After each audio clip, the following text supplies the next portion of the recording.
Eu gostaria de iniciar essa conversa. Gostaria que primeiro você se apresentasse, falasse um pouquinho do seu lado profissional, da sua carreira, para que possamos te conhecer um pouco melhor, tá bom? Tá ótimo, então. Primeiro agradecer, tá, Daniel? É um prazer estar sempre com você e agora aqui nessa live compartilhando com os seguidores aí um pouquinho que a gente vai falar. Então, para quem não me conhece, meu nome é Tomás Colares, eu sou médico geriatra, eu fiz a especialização em Belo Horizonte e retornei para Montes Claros há cerca de 2 anos. Eu trabalho na Santa Casa de Montes Claros, no Hospital Universitário, como coordenador do programa de residência de geriatria. Sou coordenador do Centro do Idoso, também ligado à Unimontes. Sou professor da Faculdade Pitágoras, da Unifip-Moc e da FUNORTE. E atendo no consultório e atendo com a Cuidar atualmente. Perfeito. E agora com o Vitale, né? E agora com o Vitale, exatamente. Então essa parceria que se inicia, a gente tem certeza que vai ser de muito sucesso. Ótimo. Então, em rápidas palavras aqui também, pessoal, só me apresentando também e falando rapidamente sobre o Vitale. Eu sou enfermeiro, sou Daniel Nogueira e eu sou diretor da Cuidar Saúde Domiciliar, que é um home care com sede em Montes Claros e atuação em todo o estado de Minas, algumas cidades de Goiás, Bahia e Espírito Santo. Nós estamos há 12 anos no mercado e esse ano nós iniciamos com um novo serviço, uma nova empresa chamado Residencial e Spa Sênior Vitale. Vitale Residencial e Spa Sênior. É um ambiente muito gostoso, estamos abrindo agora, começando, uma casa maravilhosa no bairro Melo, que foi preparada para receber idosos para morar, passar uma temporada, ou passar o dia, passar um turno, ou para fazer atividades. Nós teremos lá hidroginástica com piscina aquecida, aula de dança, massagem, acupuntura, pilates, fisioterapia especializada para o idoso, terapia ocupacional. A doutora Yara está aqui conosco na live, ela é a nossa terapeuta ocupacional. A Hanna está aqui conosco, a nossa preparadora física. Temos outros profissionais também de fisioterapia, nutrição e etc. Então é uma casa com várias atividades para o idoso e com assistência multidisciplinar integral, onde nós vamos trabalhar não o tratamento de doenças, mas a prevenção. O idoso que vai entrar lá, Jururu, vai ficar lá muito bem, muito feliz, né? Vai ser um lugar de vida, um lugar de saúde, de alegria. E o Dr. Tomás ingressou na nossa equipe e será o nosso geriatra. Uma honra ter você, meu amigo, e eu que agradeço aqui a sua presença, tá bom? Então vamos lá, eu queria conversar com você então sobre Alzheimer. Como eu te falei, gostaria que fosse aqui em termos simples, uma linguagem de fácil entendimento para o público leigo, certo? Primeiro, essa é uma conversa inicial, nós pretendemos fazer várias lives sobre esse assunto, que é uma doença crônica importante no nosso cenário atual, e hoje, conversando com um médico, e em outros encontros nós conversaremos com outros profissionais para a gente ter uma visão mais holística, uma visão integral do cuidado da pessoa com Alzheimer. Então nós vamos conversar com nutricionista, com nutrólogo, com enfermeiro, com neurologista e etc. Vamos abordar aqui vários segmentos da assistência para que você que tem algum ente querido com essa doença possa cuidar dele da melhor maneira possível. Tudo bem? Então eu queria começar, por gentileza, doutor Tomás, eu queria que você explicasse para a gente o que é Alzheimer, de onde surgiu isso, um nome esquisito, né? Um nome diferente. De onde surgiu isso? O que é isso? Para a gente começar esse bate-papo, tá bom? Tá certo. Então, pessoal, a doença de Alzheimer, na verdade, é o quadro demencial mais conhecido e o mais antigo Quem começou e descreveu bem foi um médico, Alois Alzheimer, e de lá para cá mais pessoas ingressaram no estudo para compreender quais eram as alterações que aconteciam com esses pacientes. O que se observa nos quadros que eu digo, quadros demenciais, que seriam uma gama de doenças, e a doença de Alzheimer seria a mais importante delas. O paciente ele começa a perder capacidade de interagir com o meio que o rodeia. Isso pode se apresentar como falhas de memória, como desconhecimentos de entes queridos, alterações de comportamento como irritabilidade, agressividade, perda da capacidade do autocuidado, perda de reconhecimento de estruturas que eram habituais de seu uso, uma cozinheira que começa a ter problemas no preparo de uma refeição, ou uma pessoa que trabalha, um advogado que começa a ter dificuldade naquelas petições, naquele trabalho que lhe era rotineiro. O paciente Sim. começa a perder capacidade de aprendizado e de manutenção dessa atenção. Aquele paciente, muitas vezes, ele começa a se isolar, porque ele começa a ter dificuldades, e em fases iniciais ele percebe que ele está tendo alguma dificuldade, ele começa a cada vez mais se isolar. A gente sabe hoje a doença de Alzheimer afeta mais ou menos 50 milhões de pessoas em todo o mundo, mas esses dados são subdiagnosticados porque muitas das pessoas têm um ente em casa que é portador da demência de Alzheimer e muitas vezes não se sabe ou não se procura compreender o melhor o que acontece. A população mundial vem envelhecendo, envelhece cada vez mais. Isso é um ganho para a gente, ganho de anos de vida, porque a medicina e toda a parte da saúde, a fisioterapia, a enfermagem avançaram tanto que os indivíduos passaram a viver mais. E o viver mais coloca essa população com maior risco de desenvolver os quadros demenciais. Então é uma doença prevalente, muita gente tem e ela e os familiares não sabem que tem, e a tendência é de que o número de indivíduos acometidos pela doença de Alzheimer aumente muito. Para se ter uma ideia, os estudos falam que daqui 20 anos nós teremos mais pessoas com mais de 60 anos do que crianças e adultos jovens. Ou seja, essa doença vai se tornar ainda muito mais prevalente. Doutor Tomás, a impressão que nós temos é que essa doença ela não existia, passou a existir de algumas décadas para cá e que ela vem aumentando. Então, há algumas décadas atrás, a gente ouvia falar de algumas pessoas que eram portadores do Alzheimer, e hoje a gente conhece muita gente. É muito comum no nosso meio, as pessoas ao nosso entorno, alguém com Alzheimer. Isso é só uma impressão ou realmente a prevalência dessa doença tem aumentado ou tem a ver só também com o aumento da idade da população? Uma série de fatores estão envolvidos nessa questão, Daniel. A primeira grande questão é o acesso ao diagnóstico, o acesso ao médico. Pessoas que antes viviam com quadro de Alzheimer, seus familiares muitas vezes acreditavam aquilo ao processo natural de envelhecimento. Vale aqui ressaltar que a demência não é um quadro natural do envelhecimento, não é natural, não é normal que com o envelhecimento eu me torne uma pessoa demenciada ou que eu venha apresentar doença de Alzheimer. Alguns pacientes vão desenvolver e outros não virão a desenvolver.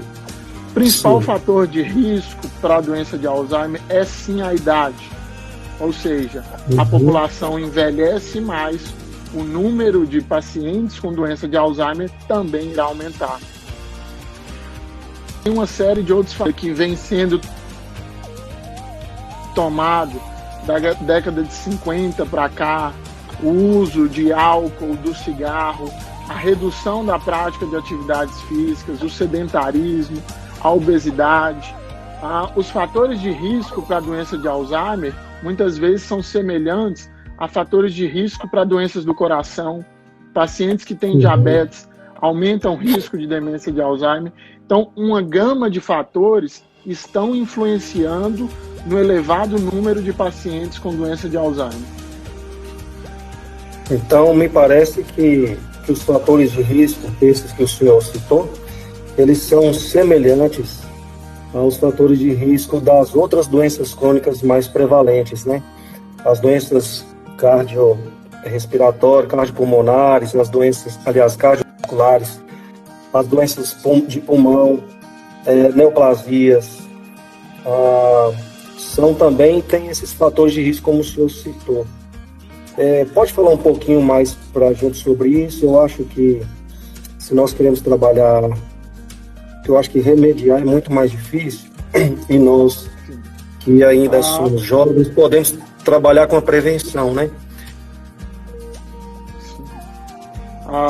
A doença de Alzheimer a gente colocaria aí que são alguns pilares.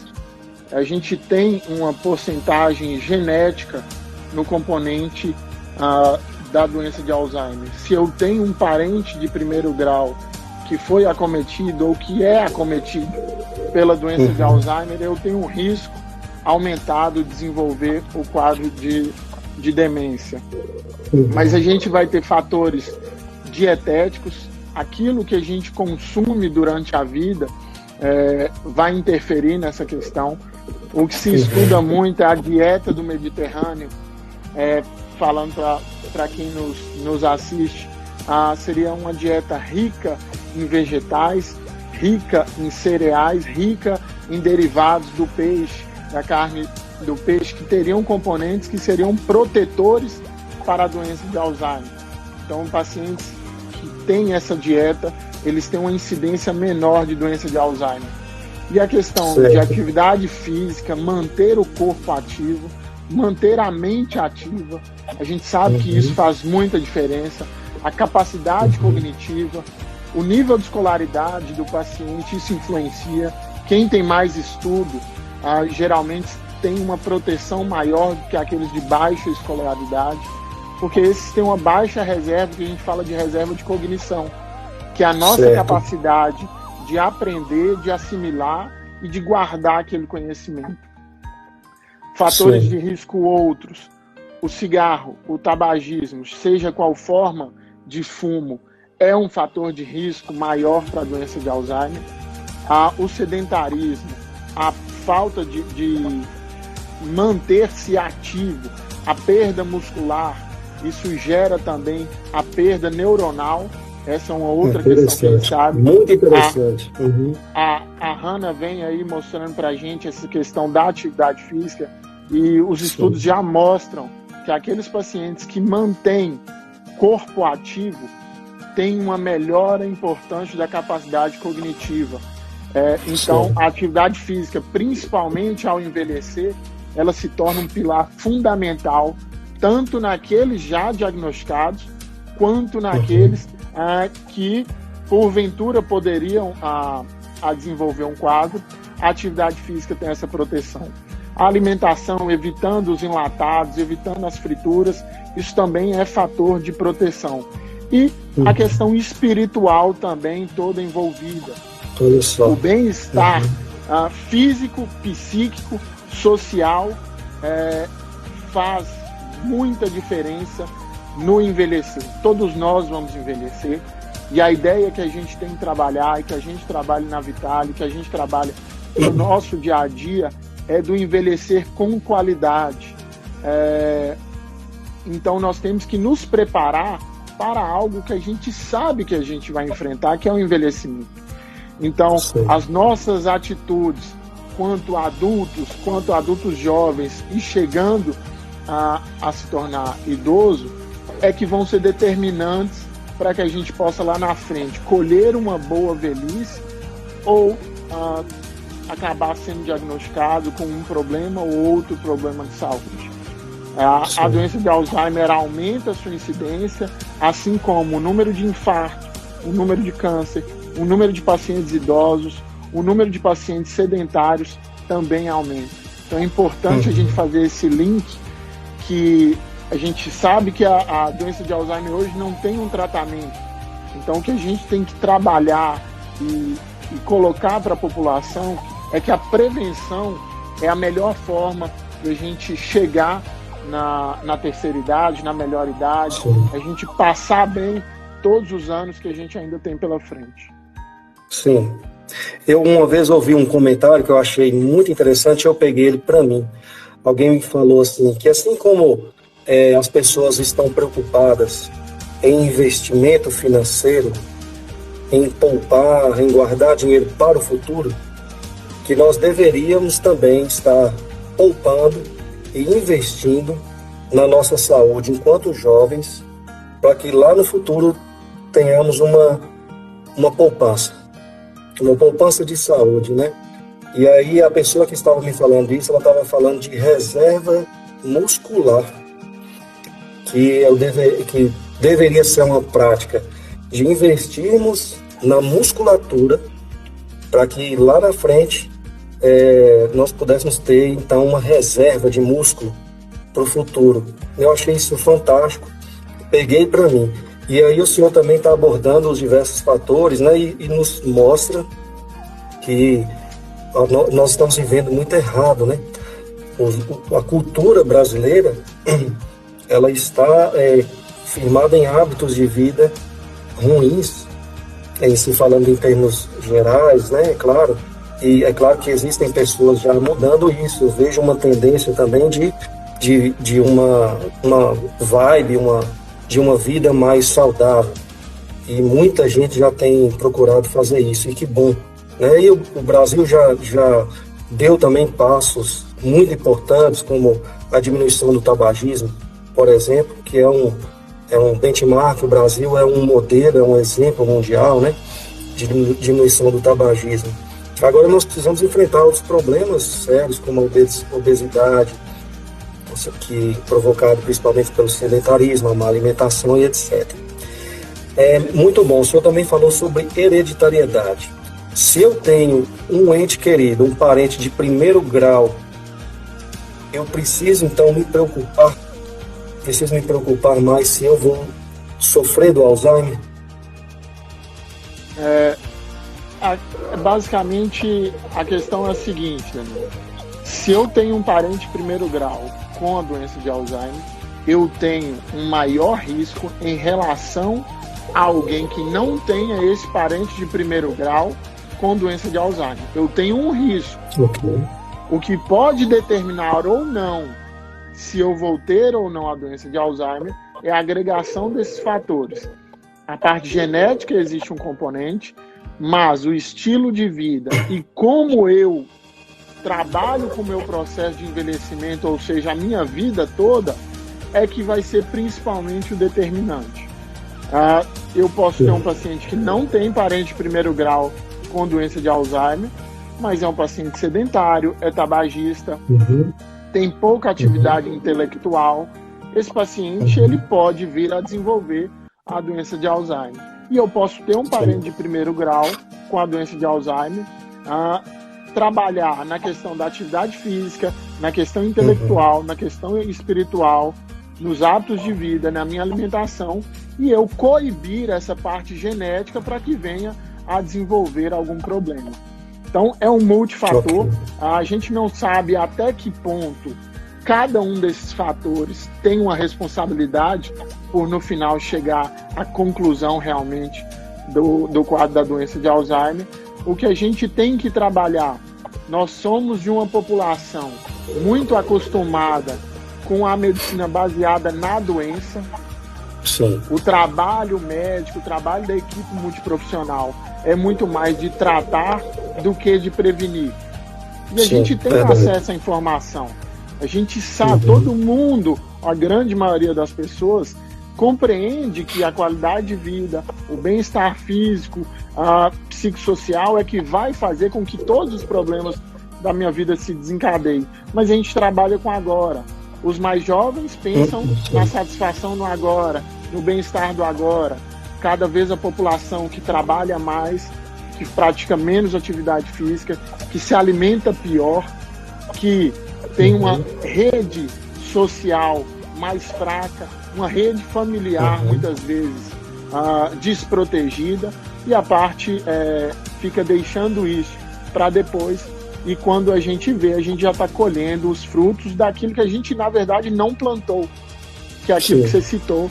E se todos nós soubéssemos que a gente deveria trabalhar bem o agora, para que no futuro a gente pudesse passar e viver, porque todas as fases da vida, elas são passageiras, com exceção da velhice. A criança se torna um adulto, o adulto vai se tornar um idoso. É para lá que todos nós estamos caminhando, e que isso seja feito com qualidade, para que nós possamos gozar de uma velhice com muita qualidade. Ótimo. Meu amigo, fala para a gente um pouco sobre, de forma assim mais objetiva, sobre os primeiros sintomas e, por favor, como essa doença vai se desenvolvendo, as graduações dela. O quadro típico da doença de Alzheimer ele é iniciado com pequenos lapsos de memória. Essa é a característica principal da doença de Alzheimer. Nos afazeres domésticos, no serviço, no trabalho. Por exemplo, pequena desatenção no trânsito, passar com o sinal fechado, não se atentar à faixa de pedestre, virar numa rua que é proibido. Isso é um primeiro sinal. Um outro sinal: sai para fazer uma compra, chega na padaria, por exemplo, e não se recorda o que foi comprado. Está na cozinha preparando um alimento. Comece-se com pequenos lapsos que nos dão indício de que aquele paciente possa vir desenvolver um quadro mais complexo. Com algum tempo, esse paciente pode prejudicar o seu autocuidado. O banho começa a não ser tomado com todo aquele critério que era tomado anteriormente. O lavar o cabelo, o fazer a barba, o cuidar de suas próprias roupas. Às vezes usa a roupa 1, 2 ou 3 dias achando que aquela roupa está limpa. E aí muitas vezes os familiares demoram um pouco para poder perceber. Nós podemos ter aqueles pacientes que têm um nível intelectual muito bom e mantêm toda essa capacidade que eu falei preservada, mas começa a apresentar problemas financeiros, deixar de pagar contas de que lhe eram corriqueiras de serem pagas, ou honrar ou desonrar compromissos, ou realizar compras ou pagamentos por mais de uma vez. A gente pode ter desses diversos fatores. Outros pacientes podem iniciar o quadro com alterações comportamentais. Insônia, aquele paciente sempre teve um sono muito regulado, muito sono duradouro e restaurador, começa a ficar com insônia, despertar noturno, ter atividade de perambulação pela casa, sem saber exatamente uma atividade que está indo fazer. E pode também apresentar com quadro de irritabilidade. Essa é uma outra questão.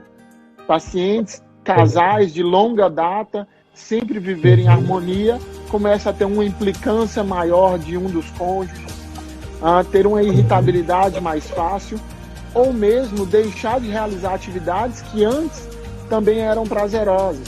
O paciente adorava assistir novela e ele começa a se desinteressar pela novela, não porque ele não gosta mais da novela, mas porque ele está desaprendendo ou não está mais reconhecendo o que é aquilo que está lá do outro lado. Uma outra apresentação é com isolamento social.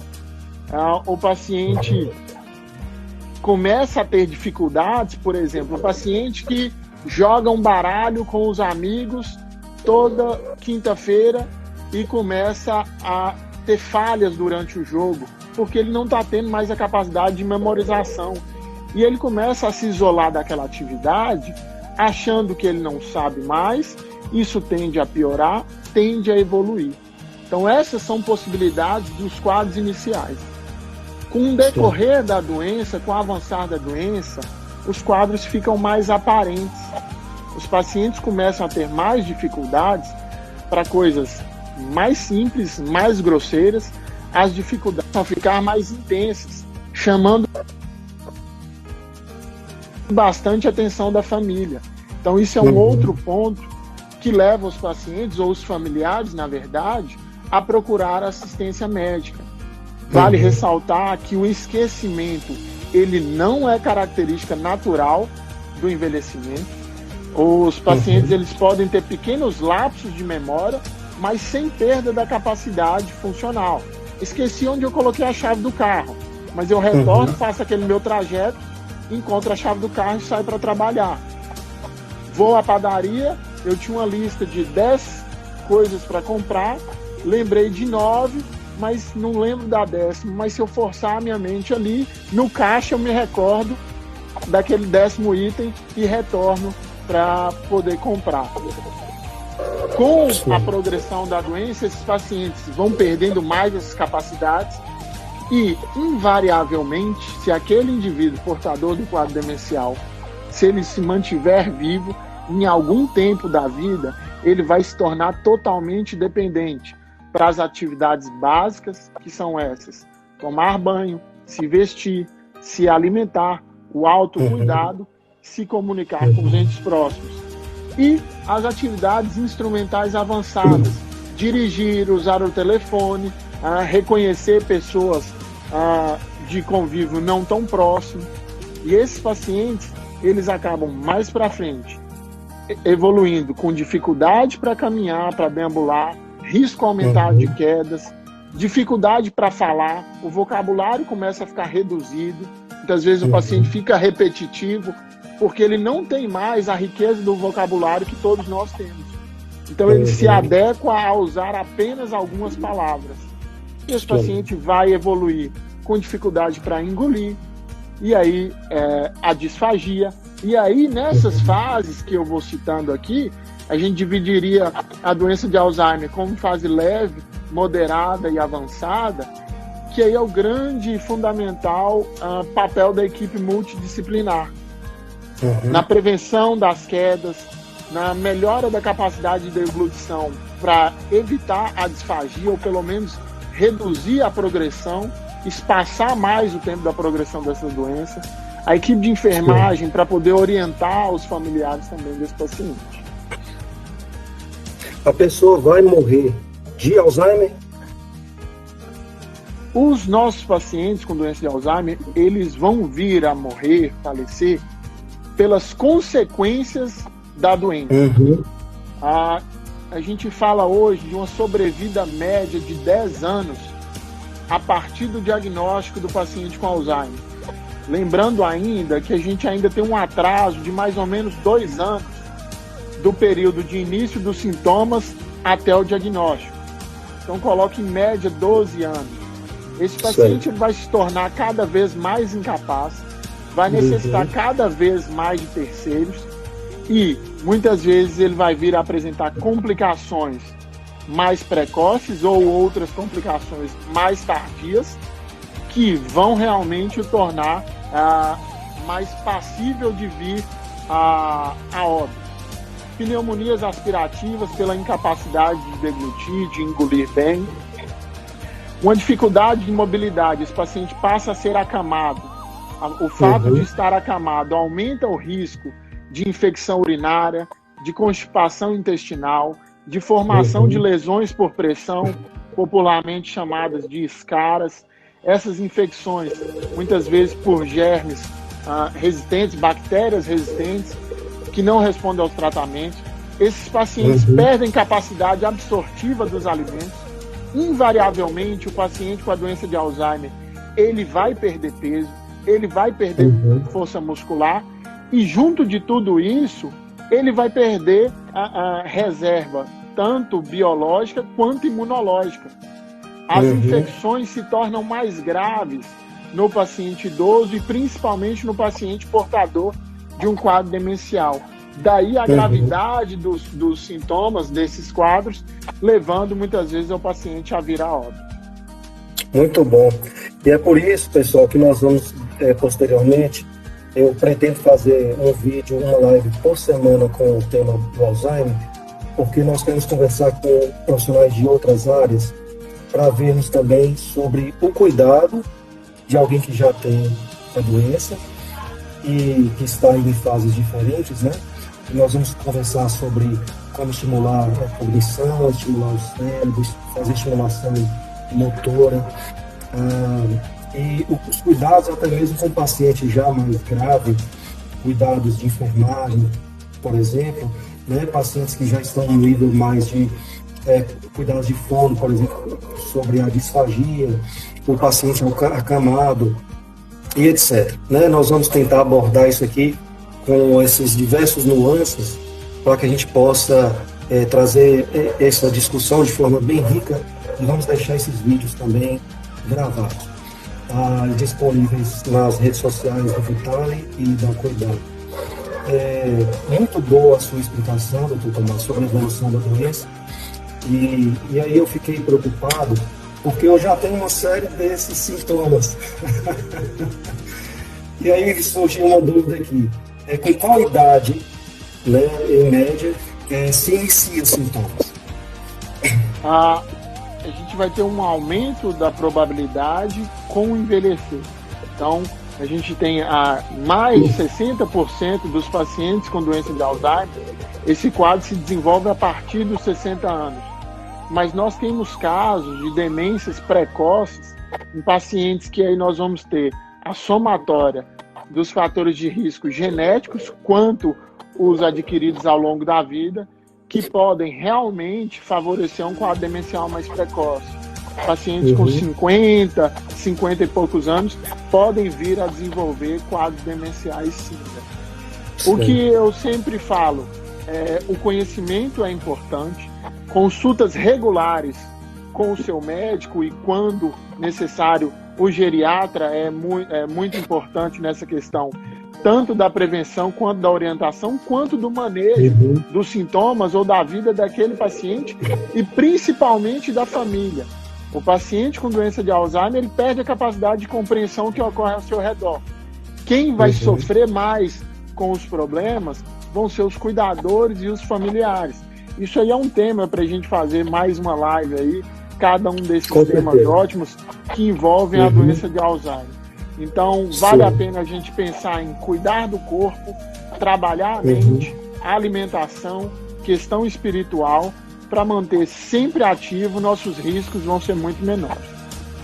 Muito bom. Tem outra coisa curiosa que eu queria aqui, em rápidas palavras também, perguntar para você.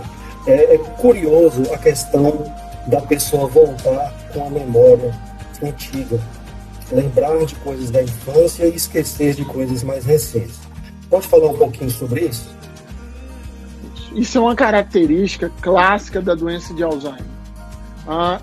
Com o avançar da doença, eu perco a minha capacidade de raciocínio e de adquirir novo conhecimento.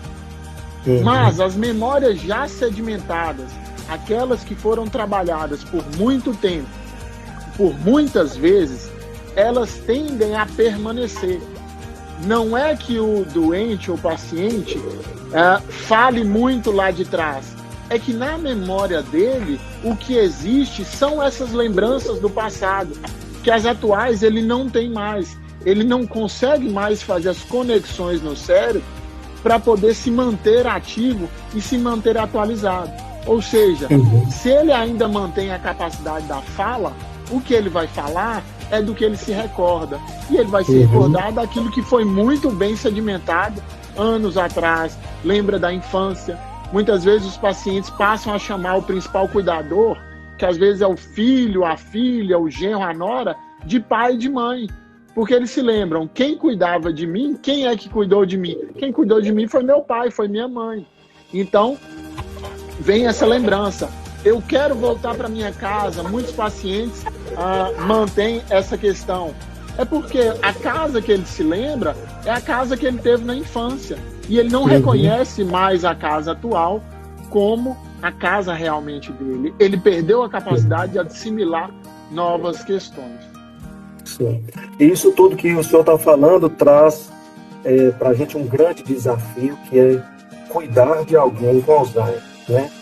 E a família que não se preparar para entender a doença, ela não consegue entender todo esse contexto e ela sofre muito.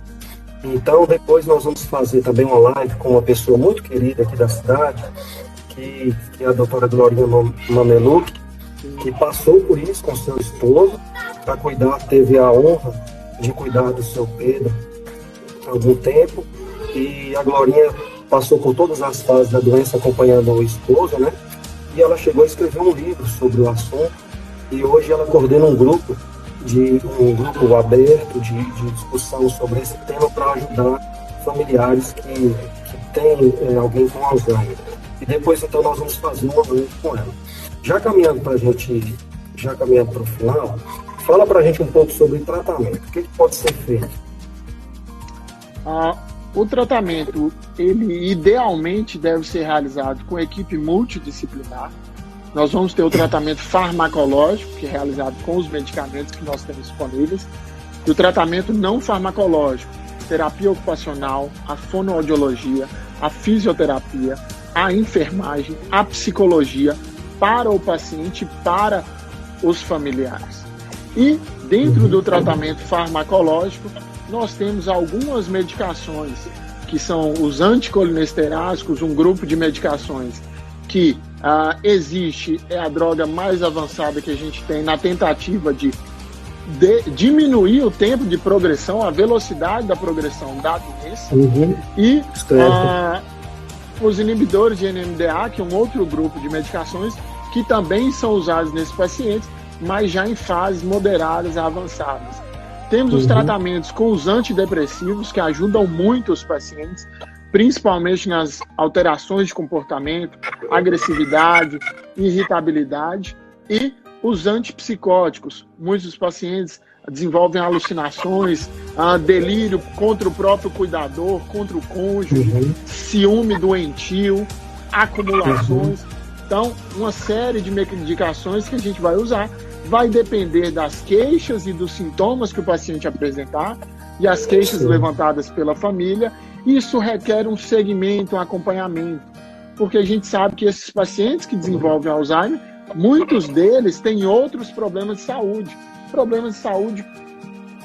complexos, doenças complexas, usam vários medicamentos, e o indivíduo idoso, ele é suscetível a maiores efeitos colaterais dos medicamentos.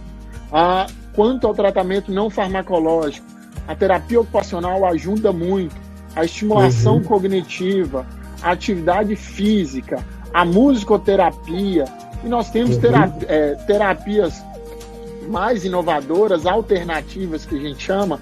A aromaterapia já vem mostrando sua relevância.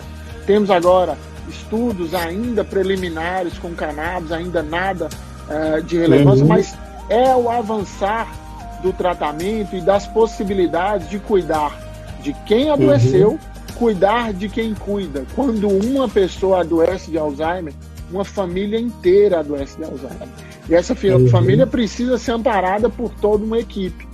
E a ideia é divulgar o quanto esse conhecimento, o quanto esse cuidado é bom, o quanto isso alivia para o paciente, alivia para a família, porque muitas vezes as pessoas sofrem caladas em casa.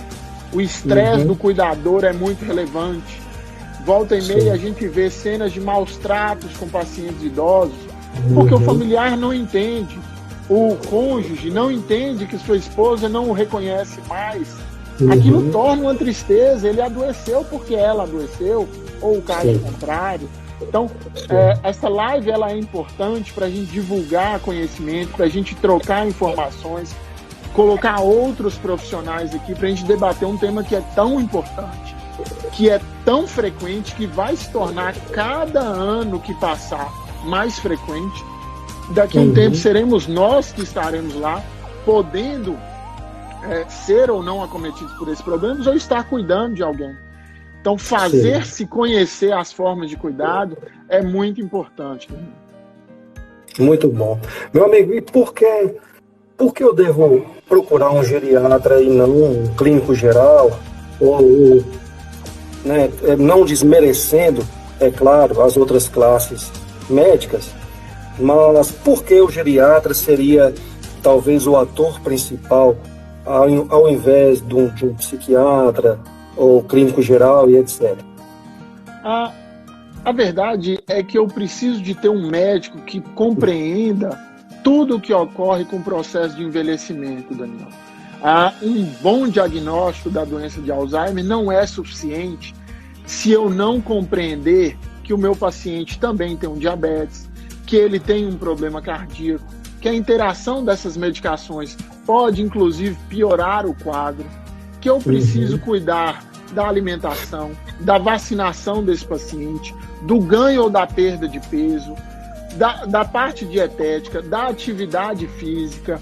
E o geriatra, ele passou grande parte de sua formação trabalhando exclusivamente com esses indivíduos.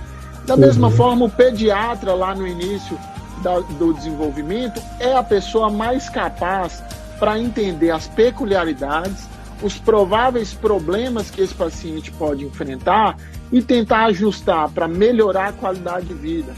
A geriatria é um ramo da medicina que muitas vezes se preocupa muito com a qualidade de vida. Isso é um grande diferencial.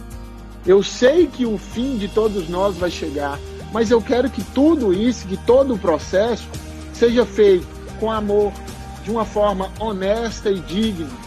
Ter o melhor tratamento medicamentoso, às vezes, não basta. Eu preciso de ter um bom profissional, acolhedor, que compreenda o que o idoso está passando, a série de fatores, de acontecimentos que vão ser naturais do envelhecimento e aquelas questões que não são naturais do envelhecimento. Antigamente, a doença de Alzheimer era tida como um processo natural. Muitos dos profissionais não geriatras às vezes compreendem que isso é natural e colocam até empecilhos no tratamento.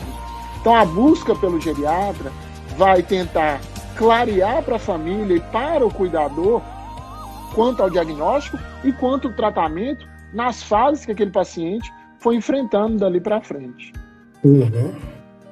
Muito bom. Então, pessoal, vamos encerrar aqui por hoje. E eu quero agradecer aqui a presença de todos. Foi uma presença muito bacana. Eu quero agradecer ao Dr. Tomás por esse tempo.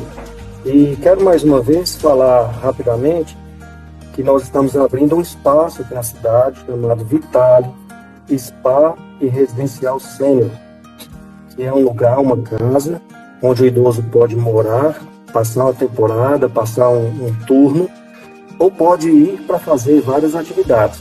Nós estamos iniciando uma série de atividades lá, especialmente para idosos, com profissionais especialistas nisso.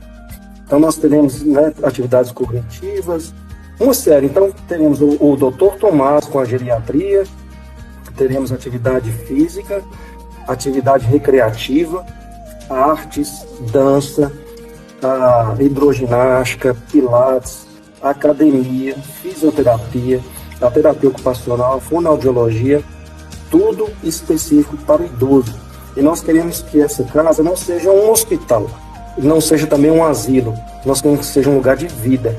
Então nós vamos fazer festa, vamos pôr esses idosos para viverem bem os seus anos, né? E não ficar aí, né, esperando a morte chegar. Não é isso que eu quero para mim, não é isso que eu quero para os meus pais, para os meus avós.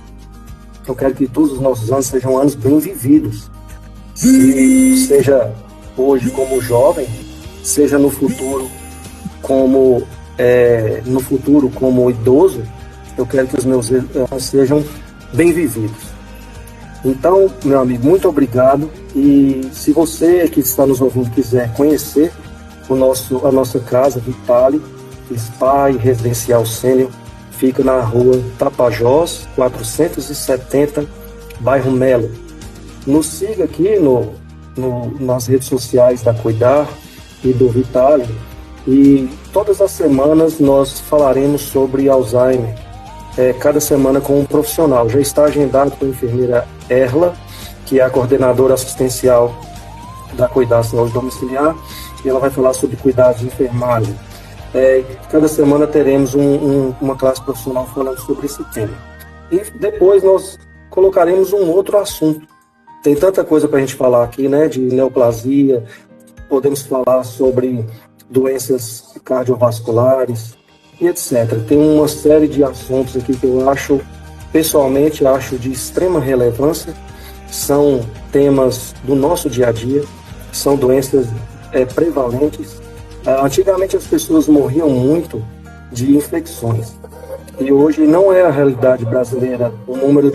A mortalidade por infecções caiu, e hoje a mortalidade prevalente em doenças crônicas, por doenças crônicas, né? E começa aí com coisas que a gente releva, por exemplo, obesidade, hipertensão, maus hábitos como tabagismo, e aí vai.